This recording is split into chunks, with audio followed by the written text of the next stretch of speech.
Você já olhou para uma pintura ou uma obra atemporal de um artista famoso e se perguntou: como é que esse cara teve essa ideia? Nós costumamos pensar que a criatividade é algo restrito aos gênios, aos intelectuais, aos artistas, mas e se eu te disser que todos nós podemos ser criativos e que acessar sua criatividade talvez não seja tão difícil quanto você pensa? No vídeo de hoje eu vou te apresentar 5 sugestões para que você aumente sua criatividade e nenhuma delas precisa de conhecimento específico, então você pode começar a aplicá-las desde já. A primeira sugestão é alternar diferentes tópicos, diferentes atividades, diferentes projetos. O Tim Harford delineia que isso é muito importante para que você consiga ver as coisas com mais clareza e que você consiga ter o estalo, enxergar pontos que você nunca enxergaria se você só ficasse ali no mesmo projeto até terminar. E ele dá o exemplo do Charles Darwin. Ele começou a trabalhar no seu livro Transmutation of Species e aí depois de um tempo ele começou a se interessar por economia, algo bem diferente do projeto que ele estava fazendo. E ele leu o trabalho do Thomas Malthus sobre o aumento da população e a consequente fome que isso traria. E ele percebeu que, diferentemente dos humanos, as outras populações de seres vivos, elas não aumentavam conforme o tempo passava. Ele pensou, nossa, eu acho que o meio, ele impõe um limite para a população. E ele teve esse momento eureka, que mais tarde se desenvolveria na teoria da evolução. A segunda sugestão é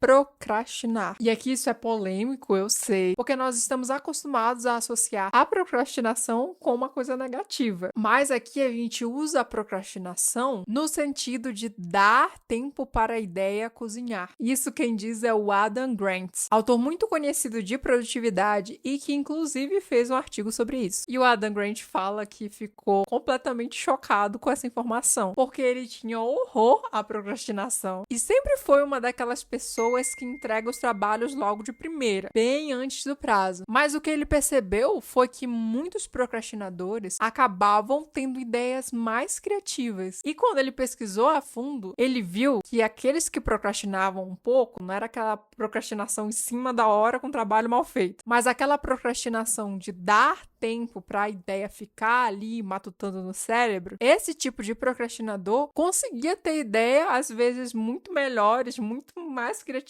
do que aquela pessoa que fazia tudo logo na pressa de primeira. E isso se relaciona muito com o que a Barbara Oakley fala no livro Aprendendo a Aprender. Ela explica que a gente pensa de duas formas, no modo difuso e no modo focado. O modo focado é quando você está, por exemplo, estudando. Você senta a bunda na cadeira, fica focado naquilo que você está aprendendo e você usa partes do seu cérebro que são delimitadas para aquela atividade. Mas a gente também precisa do modo difuso, porque no modo difuso, quando você não está fazendo nada ou quando você está fazendo outra atividade, você também está pensando naquilo meio que no stand-by, assim, em segundo plano. E o modo difuso, ele traz essa criatividade, porque como você não está pensando naquilo diretamente, outras áreas do seu cérebro podem ser acionadas para isso. E daí vem muita criatividade, porque você começa a ter ideias, a levantar questões e fazer conexões que você jamais teria feito se você se restringisse às áreas delimitadas do modo focado. Vemos como é importante, portanto, o descanso, o ócio criativo. A terceira sugestão é experimentar. Não vá só no básico do conteúdo, no que está disposto naquela área. Se questione o que nunca se questionaram. Experimente diferentes questões, diferentes estilos, diferentes técnicas. Tente profundamente algum conceito, porque às vezes a inspiração ela não está no raso, ela não está no produto pronto, mas ela está numa base essencial que você não conhece até você experimentar. E um exemplo que eu gosto muito de citar sobre isso é o Van Gogh. Como eu expliquei no vídeo sobre o ultra-aprendizado, o Van Gogh, ao invés de ir a um ateliê de artes para aprender a pintar, ele começou a aprender as coisas experimentando. Então ele viu uma técnica de pintura que ele gostava e ele começava a reproduzir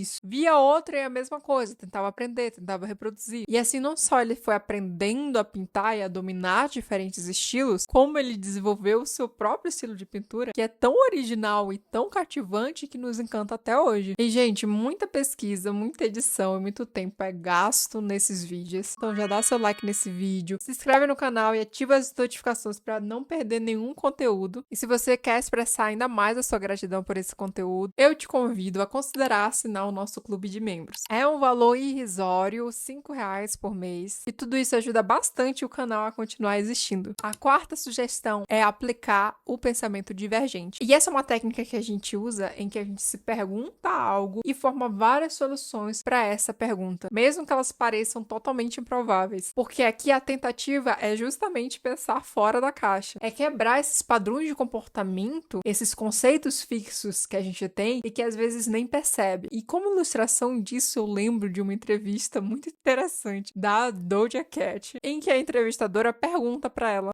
Doja, você sempre se arrisca muito, você sempre vem com looks muito criativos. Como você mantém esse padrão de chocar a gente todo ano, mesmo tendo usado muita criatividade no ano anterior? E a Doja Cat simplesmente virou e falou: eu só lembro da última coisa que eu fiz e eu vou no caminho totalmente oposto. E eu acho isso sensacional, porque mostra que muitas vezes a gente precisa partir do absurdo mesmo. A gente precisa partir de soluções ainda não pensadas para que a gente faça alguma coisa criativa. A quinta sugestão é criar limites. O mundo é muito grande, a gente tem muitos pensamentos por segundo. Às vezes o problema é o excesso de ideias. É você se ver perdido ali no emaranhado de conexões e não ter nenhuma diretriz, sabe? Um farol que te guie perante todas essas possibilidades. Criar limites, regras para si mesmo é uma boa maneira de você começar com alguma coisa e isso poder te guiar no seu processo criativo. Em um dos episódios do Explicando a Mente da Netflix sobre criatividade, inclusive para quem não conhece essa série, eu fortemente recomendo. Tem temas interessantíssimos, você que acompanha esse canal vai gostar bastante. E nesse episódio, um dos entrevistados de lá, ele diz que uma página em branco, ela pode ser muito assustadora, mas quando você estipula disposições para si mesmo, quando você tem um ponto de partida, aí aquilo não parece um processo tão complexo assim. As ideias começam a surgir naturalmente. Se você não tá conseguindo escrever nada, você pode fazer aquele exercício de sortear uma palavra, sortear um tema e começar a escrever. Se você quer pintar alguma coisa, você pode estipular para si mesmo que só vai pintar em amarelo e azul. E a criatividade, ela se beneficia bastante com o que a gente já sabe. Mas nesse mundo acelerado de hoje, é muito difícil a gente encontrar tempo para ficar horas estudando alguma coisa. Então, se você quer saber como aprender até 3 vezes mais rápido, veja o meu vídeo sobre ultraaprendizado. É a técnica do Scott Young, que conseguiu concluir o currículo do MIT em apenas 1 ano. E por hoje é só, sejam produtivos, mas sejam conscientes.